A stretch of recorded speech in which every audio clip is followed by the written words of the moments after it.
There are two forces shaping your life right now. You can feel them even if you haven't ever named them. One builds structure, one creates flow. One decides and one senses. One regulates and one communicates. And when they're not working together, you experience tension in your leadership, in your relationships, inside your own body. Most people think the tension means something is wrong. It doesn't. It just means something is out of balance. This is not about men and women. It's not about identity. It's not about roles. It's about energy. Every human nervous system carries both. Masculine energy organizes, feminine energy perceives. Masculine energy contains, feminine energy expands. Structure and flow, spine and river, and without both, there is distortion. Imagine a river without banks. It begins beautifully, free, moving, alive, but without containment, it floods everything in its path.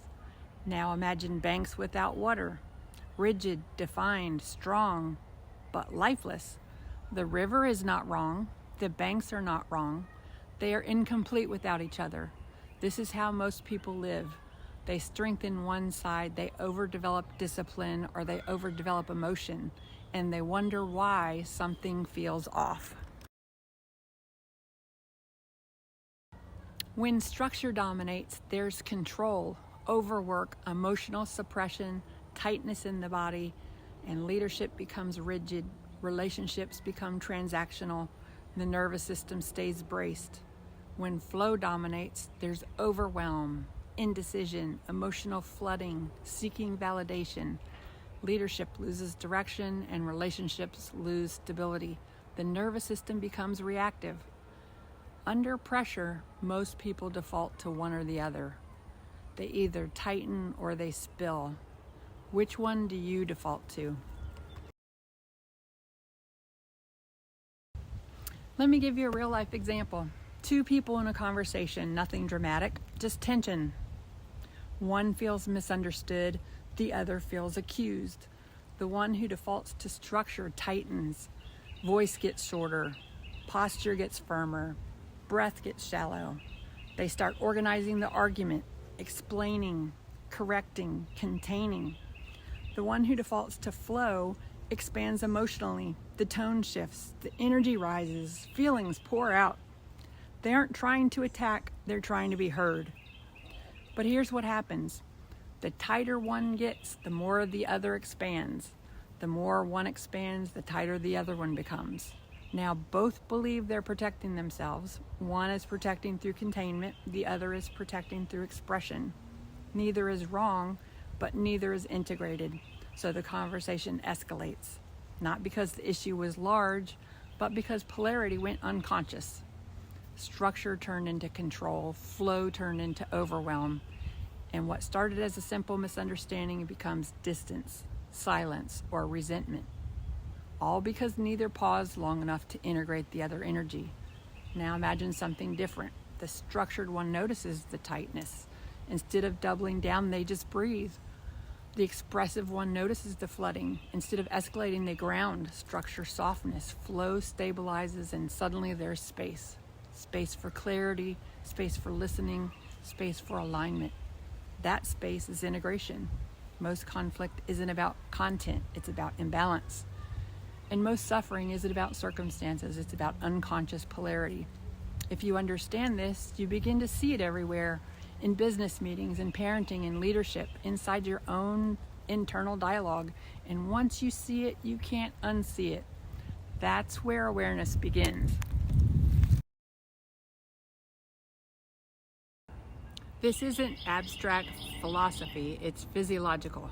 Masculine energy regulates the nervous system. It says slow down, contain, stabilize.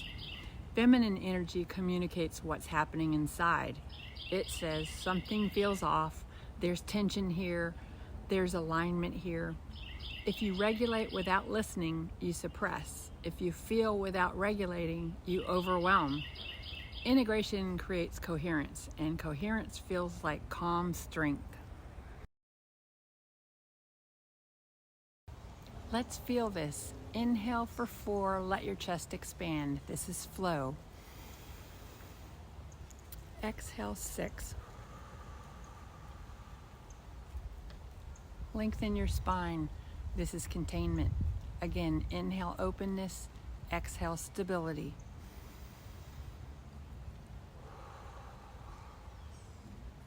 Expansion without containment scatters. Containment without expansion suffocates. Integrated, it feels steady, clear, and present.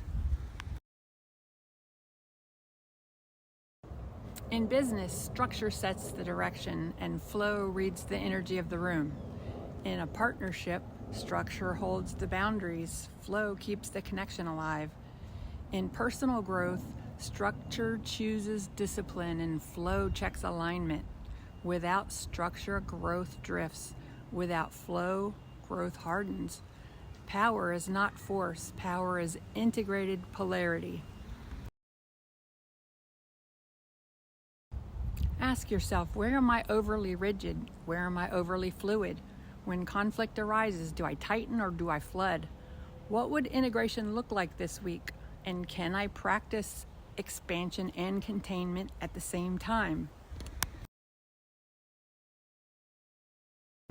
Structure and flow are not enemies, they are partners inside you. The work is awareness, the practice is balance, the result is alignment. In the next episode, we'll go deeper into structure, what true containment looks like, and how most people confuse control for strength. One source, 2 expressions. This is divine perspective.